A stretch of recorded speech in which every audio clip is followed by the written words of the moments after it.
আজকের কমপ্লেনটা অনেকটাই জটিল সম্পূর্ণ ছিল। তো আসসালামু আলাইকুম বন্ধুরা, আজকে চলে যাচ্ছে হচ্ছে ঝাপা ইউনিয়নের মল্লিকপুর গ্রামে।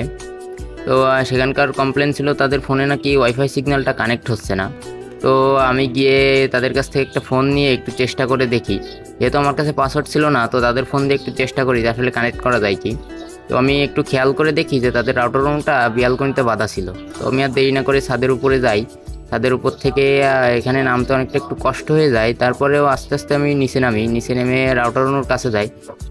যেহেতু রাউটারটা ছিল টেন্ডা F6 এর সিঙ্গেল ব্যান্ড আর রুমটা ছিল ডিবিসির, সেই কারণে বোঝা যাচ্ছিল যে রাউটার রুমটা হ্যাং হয়ে গেছে।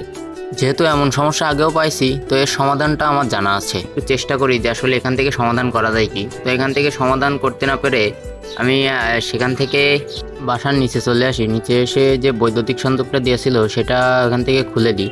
খুলে দেওয়ার কিছুক্ষণ পরে আবারও বৈদ্যুতিক সংযোগটা লাগাই দিই। তারপরে ওয়াইফাই সিগন্যালটা কানেক্ট হয়। হওয়ার পরে আমি দুইটা ফোন দিয়ে স্পিড টেস্ট করি। তো গুগল ফাইবার দিয়ে স্পিড টেস্ট করে আমি পাই হচ্ছে ডাউনলোড স্পিডটা পাই 57 আর আপলোড স্পিডটা পাই 91। তো তারপরে আমি ওকলা দিয়ে স্পিড টেস্ট করি আর সেখানে 93 স্পিড পাই।